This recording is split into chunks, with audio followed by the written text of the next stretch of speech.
Halo, selamat datang di podcast Ngode, ngobrol edukatif bareng Genbi Unesa. Bersama aku Natasha yang akan menemani kalian di episode pertama ini. Podcast Ngode adalah salah satu program kerja di Genbi Unesa periode 2022-2023. Nah, adanya podcast ini bertujuan untuk memberikan edukasi dan sosialisasi kepada masyarakat di berbagai bidang. Pada episode pertama ini, tema kita yaitu How to Start the Business with Your Creative. Atau kita bakalan ngobrolin tentang gimana sih cara memulai bisnis itu. Tapi, aku nggak bakalan sendirian, aku bakalan ditemenin sama orang yang sangat inspiratif sekali. Tapi sebelum itu, ada pepatah kan ya yang mengatakan bahwa tak kenal maka tak sayang. Maka kita sapa dulu yuk bintang tamu kita hari ini. Halo, selamat siang Kak Farah. Selamat datang di podcast Ngode. Ya, Gimana nih Kak kabarnya hari ini?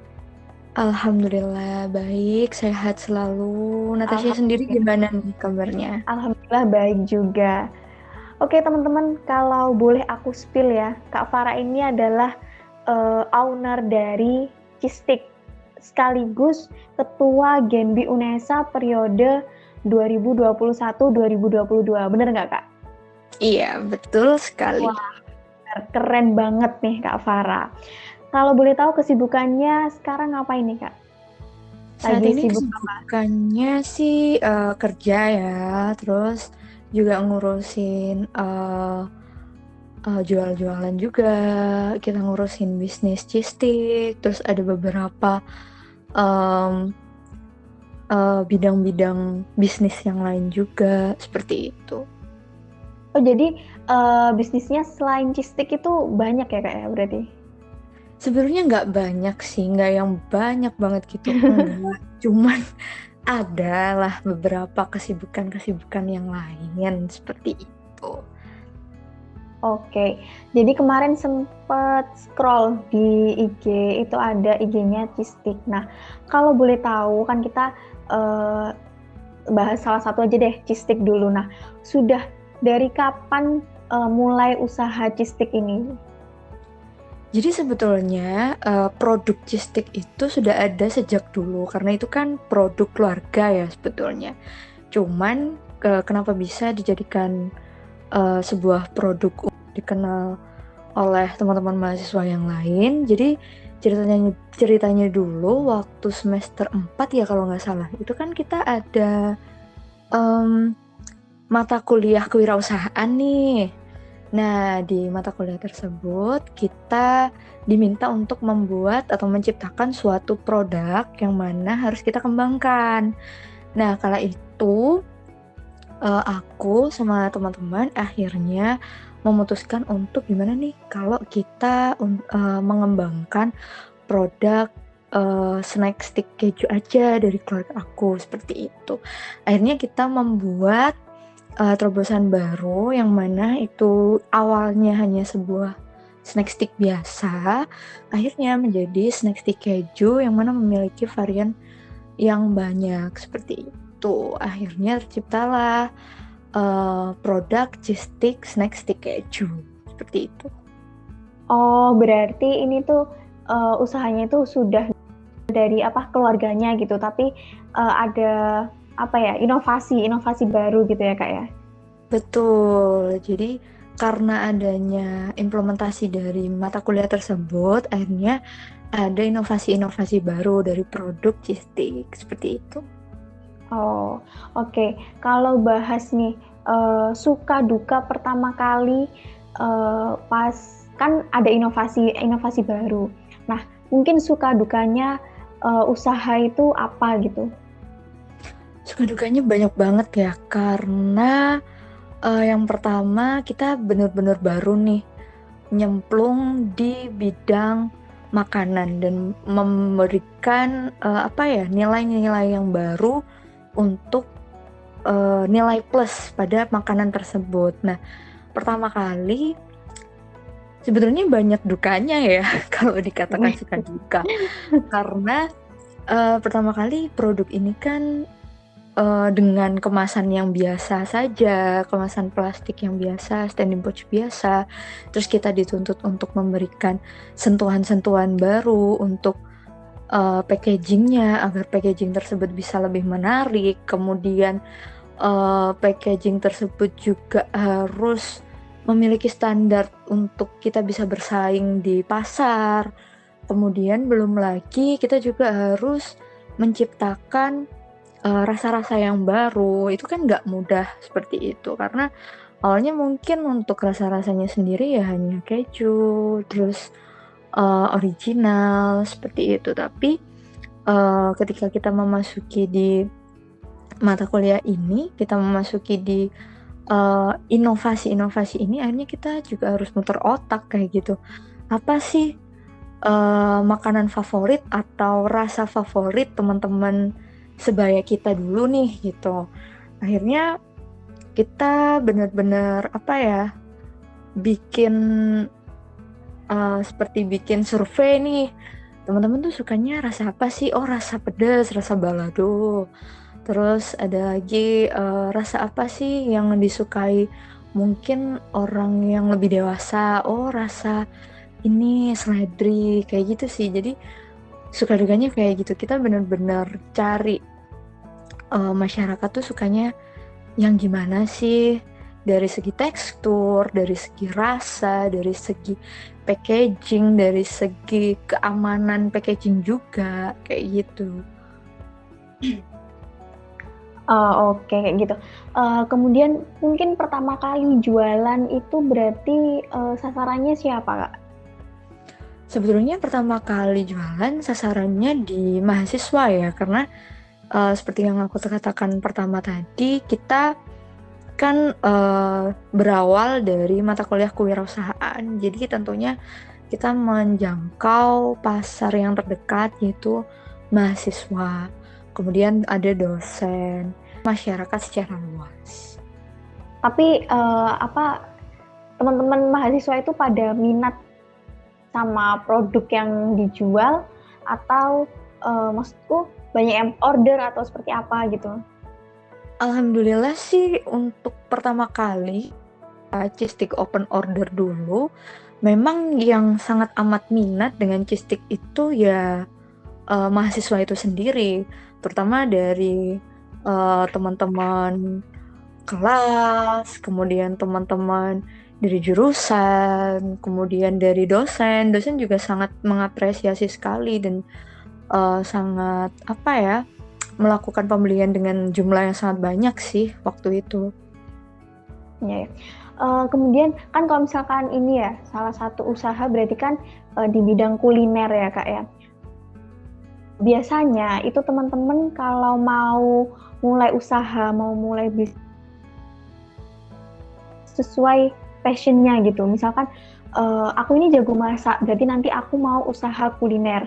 Oh, aku ini jago buat apa kerajinan gitu. Oh, nanti aku mau buat souvenir aja deh, usaha souvenir aja. Apa kita perlu melihat passion orang dulu atau passion yang kita miliki buat usaha kita, atau kita nggak perlu, ya udahlah meskipun kita nggak bisa masak tapi kita pengen nih mau buat usaha kuliner gitu, belajar aja gitu. Intinya nggak perlu melihat passion kita, tapi kita mau keluar lah, ibaratnya keluar dari zona nyaman gitulah istilahnya. Atau kita perlu melihat passion kita gitu. Menurut Kak Farah gimana? Banyak sekali sudut pandang ya. Emang suka masak nih, dan juga suka jajan gitu ya. Akhirnya aku juga memiliki usaha di bidang kuliner ataupun di bidang snack nih, di bidang makanan. Nah, mungkin sendiri nih, mungkin Natasha tuh nggak seberapa bisa masak atau mungkin kurang ahli lah dalam bidang masak. Tapi sebetulnya Natasha ini peminat gitu, minat, suka jajan, suka pindah-pindah dari satu makanan ke makanan yang lain untuk mencoba makanan-makanan dengan makanan yang sama, akan tetapi kamu tuh explore gitu tuh. Explore untuk makanan yang enak tuh yang seperti apa sih, kayak gitu istilahnya ya. Contohnya gini, Aku emang suka masak nih dan juga suka jajan gitu ya. Akhirnya aku juga memiliki usaha di bidang kuliner ataupun di bidang snack nih, di bidang makanan. Nah, mungkin Natasha tuh nggak seberapa bisa masak atau mungkin kurang ahli lah dalam bidang masak. Tapi sebetulnya Natasha ini peminat gitu, minat, suka jajan, suka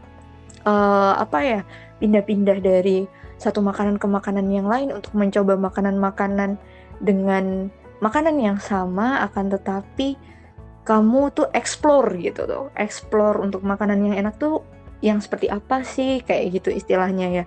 Nah, bisa aja sih Natasha itu untuk melakukan kerjasama.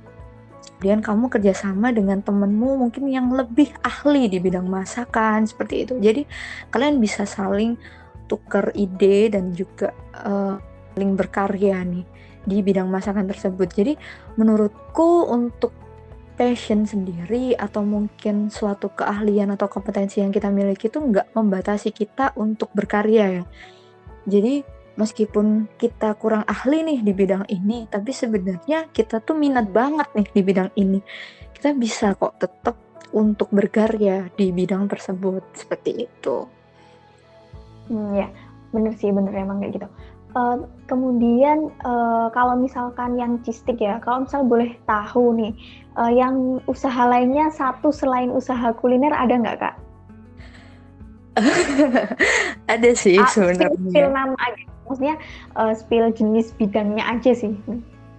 Bidangnya ini di bidang apa ya? Mata kuliah kali ya nyebutnya. Oh, mata kuliah. Iya. Oh, iya. Mungkin bener-bener. Kalau misalkan itu berarti edukasi ya. Betul, edukasi.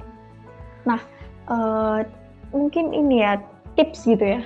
Mau tanya, kira-kira mau buat usaha apa ya? Itu idenya itu kira-kira kalau kita nih mau buat suatu usaha gitu, menentukan mau usaha apa itu kadang bingung gitu. Nah, kalau tipsnya dari Kak Farah sendiri itu apa, gimana gitu caranya? Kalau aku sih, aku tuh anaknya random banget ya. Jadi kalau semisal nih, ketika mungkin influencer yang lain atau mungkin motivator yang lain itu punya kayak tips and trick tersendiri, kalau aku anaknya lebih random dan berani untuk mengambil peluang sih. Jadi kalau aku pribadi lebih ke kita lihat peluang. Kalau kita nggak punya peluang, ya kita ciptakan peluang sendiri. Jadi contoh nih, misal saat ini kan banyak sekali menjamur bisnis thrift ya. Nah, kalau misal kita mau nih untuk ikutan buka thrift, kita juga bisa untuk mengambil keuntungan dari adanya usaha thrift, dan pastinya thrift kita juga akan kecipratan tuh rezeki-rezekinya, karena kan sekarang eranya thrift kayak gitu. Tapi bisa aja kita juga menciptakan peluang dalam segi kayak gini. Semisal saat ini belum ada belum ada yang lagi booming tuh, semisal belum ada booming tentang Tamiya gitu, semisal ya. Kamu tahu nggak sih Natasha tentang Tamiya? Tamiya itu mobil-mobilan itu loh. Pernah dengar. Nah, misal Tamiya dulu tuh kan zaman SD tuh udah pernah booming, dan era-era kayak ibaratnya siklus booming itu selalu seperti roda, selalu berputar. Nah, saat ini mungkin Tamiya sudah tidak tidak sehits dulu ketika aku waktu SD mungkin ya.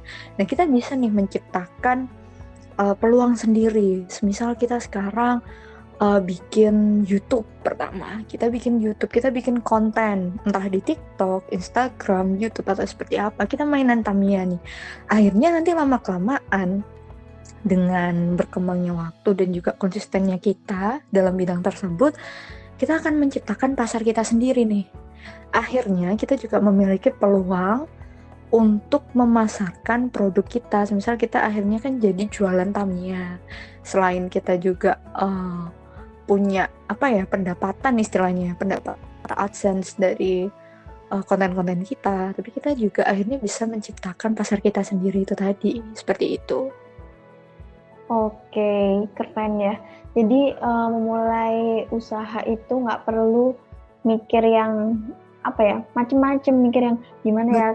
Kebanyakan mikir nggak mulai-mulai, bener nggak sih Kak? Bener. Jadi ketika kita nih punya ide gitu ya, udah langsung aja kita gas, nggak masalah. Karena kalau kita terlalu banyak berpikir, kita terlalu banyak merencanakan tanpa adanya implementasi atau kerja nyata, nanti itu bakalan sia-sia gitu. Jadi lebih baik kita ketika ada ide, udah jalanin aja dulu, kita learning by doing, seperti itu. Jadi nanti kita bakalan dapat nih, mungkin ketika jalan, ideku ini ternyata kurang ini, oke kita tambahin ide ini gitu. Tapi kita sudah sambil jalan, jadi kita learning by doing, dan nanti kita juga bakalan bisa perfect gitu. Jadi nggak perlu kayak kita terlalu banyak merencanakan tanpa adanya implementasi, nanti malah sia-sia.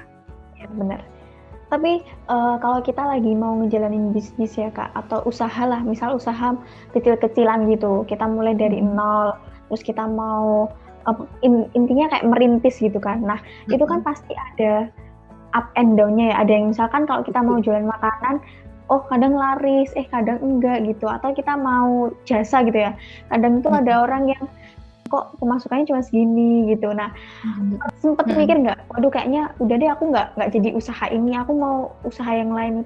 Itu kadang sempet kepikiran, atau tetap aku kayaknya harus ngembangin usaha ini kayak gitu, atau lebih ke kayaknya aku nggak cocok deh di sini, atau kayak ininya lebih mudah menyerah gitu. Pernah pikirkan bagaimana kehidupan orang, kita juga harus bisa untuk bermanfaat bagi orang lain, seperti itu. Wah, motivasinya keren banget ya. Gimana cara kita buat menciptakan lapangan pekerjaan bagi orang lain, itu yang dipikir sekarang. Kalau boleh aku simpulin, kalau misalkan ya kita mau punya tujuan, kita mau punya keinginan gitu, boleh kita punya ide, tapi selain hanya ide aja itu kosong gitu nanti. Jadi kita harus mulai eksekusi, kita cari strategi yang tepat gitu, kemudian kita mulai cari jalan supaya apa yang kita inginkan, apa yang mau kita realisasikan itu tercapai. Karena kita nggak pernah tahu mau usahanya seperti apapun, itu harus kita perjuangkan gitu. Oke, kalau gitu aku ucapin terima kasih banyak ke Kak Farah sudah menyempatkan waktunya untuk hadir di podcast Ngode episode pertama ini. Terima kasih banyak Kak Farah. Cukup sekian podcast Ngode episode pertama ini. Aku Natasha pamit undur diri. Sampai jumpa di episode selanjutnya. See you!